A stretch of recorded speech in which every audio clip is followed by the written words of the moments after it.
আসসালামু আলাইকুম রহমতুল্লাহি ওয়া বারাকাতুহু। সম্মানিত দর্শকগণ, আপনারা কেমন আছেন? আশা করি ভালো আছেন। আলহামদুলিল্লাহ, আপনাদের দোয়ায় আমিও ভালো আছি।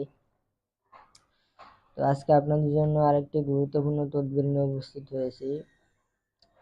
শত্রুকে নিজ বাড়ি অথবা দোকান বা শহর থেকে বের করে দেওয়া তদবির। আপনাদের এলাকায় যদি কোনো শত্রু থেকে থাকে, বিনা কারণে মানুষকে কষ্ট দেয়, নির্যাতন করে, তো শত্রুকে এলাকা বা নিজ বাড়িতে কিভাবে তাড়াবেন, ওই এলাকা থেকে শত্রু বের হয়ে যাবে নিজে। তো তার জন্য আপনাদের কি করতে হবে আমি বিস্তারিত বলে দেবো এখানে। তো যারা আপনারা আমার এই ভিডিওটা দেখতেছেন, আমার চ্যানেলটা সাবস্ক্রাইব করে আমার পাশে থাকবেন এবং ভিডিওর নিচে লাইক করে দিবেন একটা ভিডিওতে, এবং ভিডিওটা অন্য ভাইদের উপকারের জন্য শেয়ার করে দিবেন। আজকের ভিডিওটা হলো শত্রুকে বাড়ি ঘর দোকান থেকে বের করে দেওয়া তদবির বা এলাকা থেকে বিতাড়িত করা তদবির। তো তার জন্য আপনাদের কি করতে হবে, মঙ্গলবার সূর্য উদয়ের 2 ঘন্টায়, মানে মঙ্গলবার যখন সূর্য উঠবে তার থেকে 2 ঘন্টা, যখন সূর্য উঠবে তখন আপনারা ঘড়িতে টাইম দেখবেন কয়টা বাজে, ওখান থেকে শুরু করে 2 ঘন্টার ভিতরে এই কাজটা আপনাদের করতে হবে। পরিষ্কার নতুন মাটির পাত্রে, মানে একটা মাটির পাত্র কিনবেন। এই দেখা যায় গ্রাম অঞ্চলে বাজারে মাটির হাঁড়ি পাতিল কিনতে পাওয়া যায়, তো বড় ছায়া বা একটা চেতনা টাইপের আর কি, একটা পরিষ্কার নতুন মাটির পাত্র নিবেন। নেওয়ার পরে ওখানে সূরা হুমাজা লিখবেন। সূরা হুমাজা পুরাটা আপনারা ওই মাটির পাত্রে লিখবেন, ঠিক আছে? কলমের কালি দ্বারা। বাজারে এক পদের কলম কিনতে পাওয়া যায়, যেগুলা মার্কার কলম বলে।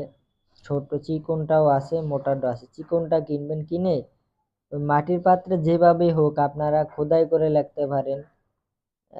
যেভাবেই হোক আপনারা সূরা হুমাজা লিখে, তো ওই সূরার নিচের এই নকশাটা লিখবেন, ঠিক আছে? এই নকশাটা আপনারা সূরার নিচে লিখবেন।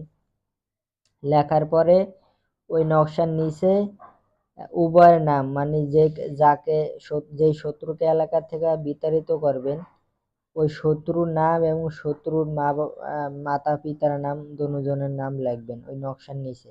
এখানে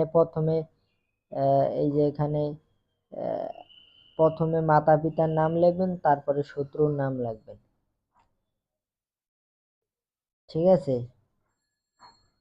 অমুক বিন অমুক, ঠিক আছে? শত্রুর নাম লিখবেন। লেখার পরে তারপরে আপনারা কি করবেন, এটা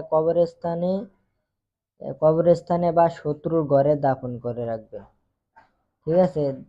কবরস্থানে যদি শত্রুর ঘরে দাফন করতে না পারেন, আপনার 2 জায়গায় দাফন করতে পারেন, এক শত্রুর ঘরে অথবা কবরস্থানে। যদি শত্রুর ঘরে দাফন না করতে পারেন, তাহলে পুরাতন কবরস্থানে পাশে আপনারা এটা পুঁতে রাখবেন, ঠিক আছে? ভালো করে গর্ত করে পুঁতে রাখবেন, দাফন করে রাখবেন। এভাবে 4 মঙ্গলবার পর্যন্ত করবেন, মানে 4 মঙ্গলবার পর্যন্ত করবেন। আজকে 1 মঙ্গলবার করছেন, আবার সামনে আবার মঙ্গলবার আসলে একই নিয়মে আপনারা 4 মঙ্গলবার পর্যন্ত করবেন। তাহলে ইনশাল্লাহ শত্রু বাড়িঘর দোকান নিজ ছেড়ে পলায়ন করবে। শত্রু বাড়িঘর দোকান থেকে পলায়ন করবে। যে এলাকায় আছে ওই এলাকা থেকে পালায়া যাবে, ঠিক আছে?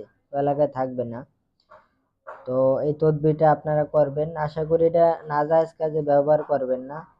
শুধু শত্রু যারা নির্যাতন করে, মানুষের ক্ষতি করে, তাদের ক্ষেত্রেই এই তদবিরটা ইউজ করবেন।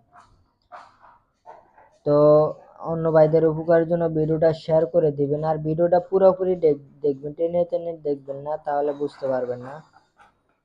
আর আমার আমলের এই তদবিরের ইজাজতের জন্য আমার ভিডিওর নিচে একটা লাইক করে দিবেন এবং কমেন্ট করবেন। কমেন্ট করে তদবিরের ইজাজত চাইলে আমি ইজাজত দিয়ে দিব।